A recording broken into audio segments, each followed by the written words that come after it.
Hi, everyone. Welcome to Monday, April 12th. I'm Rundy Murphy, epidemiologist and director of disease surveillance at the Mobile County Health Department, here to give you our Monday Facebook Live update on the impact of the COVID-19 pandemic on Mobile County and a little bit about our vaccination efforts to try to continue to slow the pandemic. So we had some technical difficulties with our reports today, and for both our Monday daily report and our weekly expanded report, are neither one of them generated correctly today. So we've got a little bit of work to do to try to get those out to you. But this week, today, Mobile County has had 37,868 cases of COVID-19 reported in Mobile County residents. That's about 9% of the population as a whole. Again, we're just moving into, I think, about the second month. It's been a little over a year since we started seeing cases in Mobile County. So just 12 cases were recorded or reported to us yesterday. Last week, a total of 183 cases were reported. That was a decrease of 41% over the prior 7 days. So we still are seeing an overall downward trend of cases reported to us, though we do occasionally see what looks like a big spike that is due to reporting aberrations. When the report does go out, you'll see that on April 10th, 67 cases were reported, but again, we had a little bit of a backlog from one of our local testing facilities. So again, we're still under 38,000 cases. We didn't have any additional deaths reported to us in the last day or two.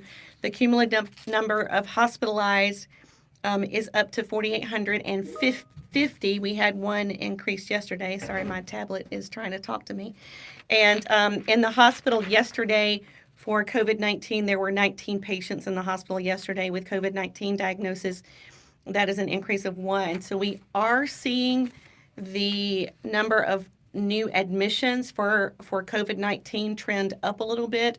We are also seeing younger people hospitalized with COVID-19. So again, sort of trending, early signs that we may be seeing similar trends to the rest of the U.S.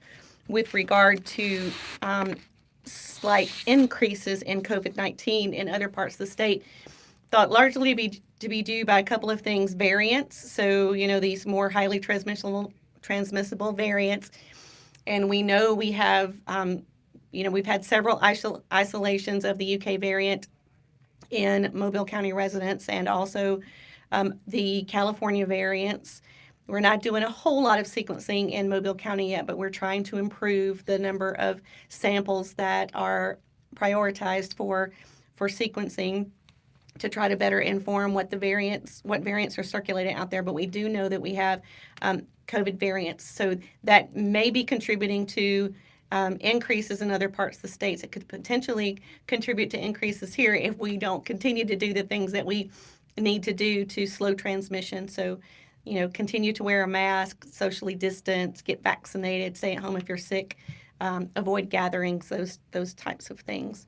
So a little bit of information on our progress towards vaccination. Let me see if I can get my computer to act right here, and this is probably not going to work. But when I looked this morning, it looked like about, let's see, I've got it right here.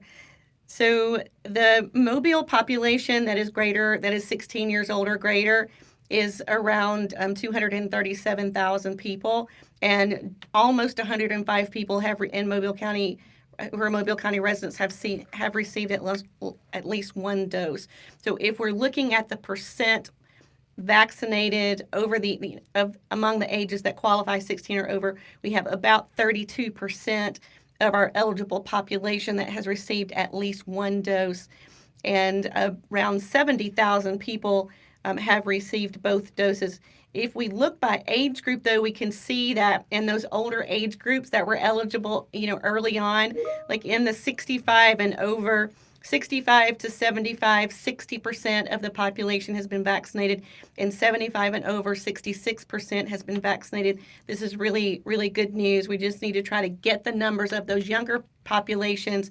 It's less than 39% in 55 to 64, and then only around 16% if you're under the age of 55.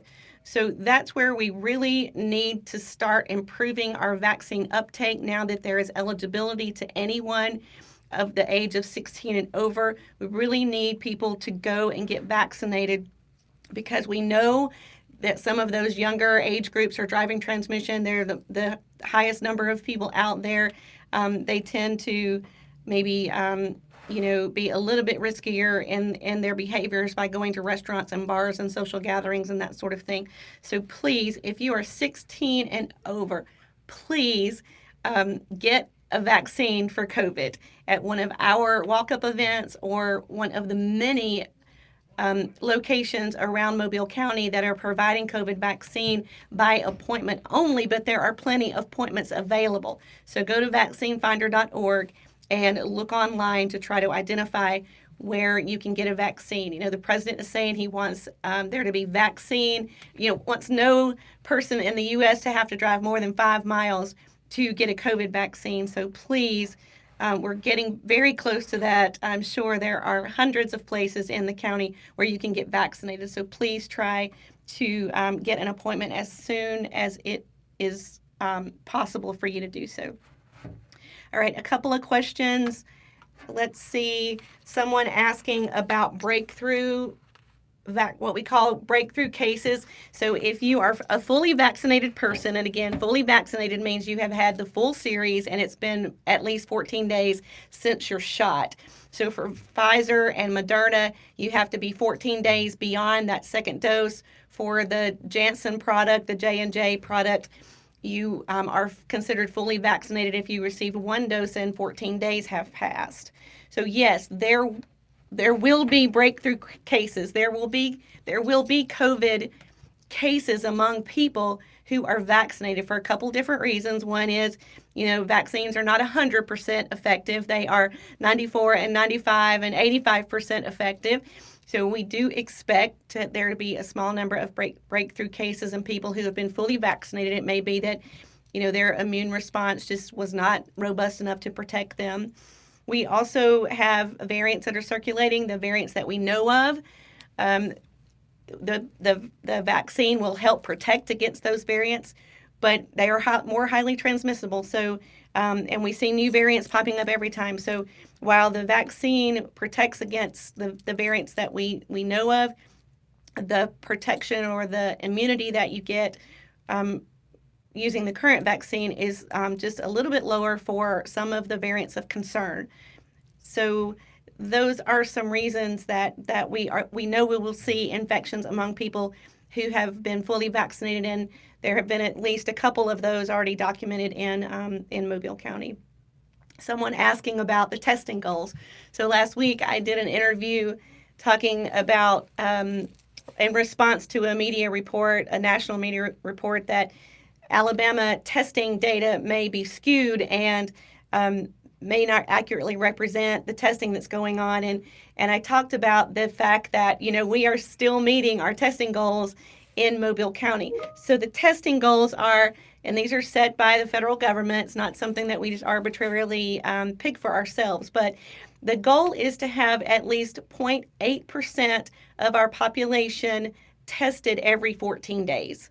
So on average, this works out to have about 2% of our population vaccinated monthly, and we are continuing to meet those goals. However, testing is down all over the county, and this is a real concern. We want people to continue to get tested. Test before you travel. Test when you come back for travel. Test after you've been to a gathering. Test if you're not feeling right.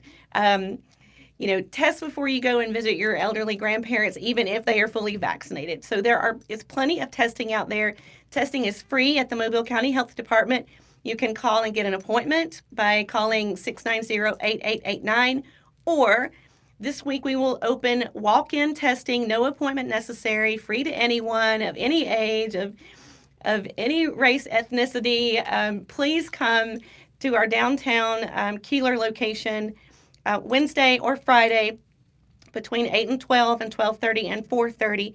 and you can walk in and get a COVID test while you wait at no charge to you. You'll get your result as you walk back out the door. So please, we need everyone to be getting tested. If you've been told by public health or by an employer or by a friend or a family member that you may have been exposed to COVID, that they exposed you to COVID, you need to quarantine, right? So you need to stay at home, but we also can add testing to the algorithm to sort of help you know if you've contracted COVID. So in general, we recommend waiting to test for at least 5 to 7 days after a potential exposure.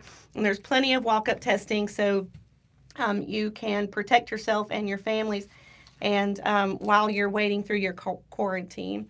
All right, someone asking about the daily report, asking about the percent of the population that has COVID. So I think we've already talked about that. If I missed your point for that Facebook reader, please write again and explain it to me in a little bit more detail so that I can adequately address your concern or your thought. All right, COVID vaccine. So today, the Mobile County Health Department has been at the AIDT Eric Hine Learning Center at 4 2nd Street in Calvert, Alabama, providing COVID vaccine to anyone that wants to come to that location, as long as they are 16 and over. This is a Pfizer first dose event, and we will be doing the same thing tomorrow. So today from 8 to 8 p.m., tomorrow from 8 to 8 p.m., we will be nearby the industry there providing first dose Pfizer vaccine at the Eric Hine Learning Center on number 4 2nd Street in Calvert, Alabama. And again, Pfizer is 16 and over. You don't have to have a parent or guardian with you. You can, acknowledge or consent to receive the vaccine on your own if you are 16 and over. So please go out. They will be there until 8 o'clock tonight, back in the morning at 8 a.m., and then we'll be there through 8 p.m. We've gotten lots of questions about whether or not we're going to have a makeup event from last Wednesday when we had a train stopped on the tracks at the Mobile Cruise Terminal for several hours. And we have, folks that weren't able to get in to get their second dose. We're still talking about that, what that might look like. So stay tuned. Since we don't have another Facebook Live update until Friday, please, it's very important that you monitor our website, mchdcares.com. Any new first dose vaccines or any pop-up second dose vaccine clinics that we have will be published on that mchdcares.com, or you can call 251-410-MCHD to hear a recording of our clinics that are planned. So I think that's enough for me today, and we will try to work out our technical difficulties with our report and get that out to you hopefully tomorrow, and we'll talk with you again live on Friday. Everyone have a great week and be safe.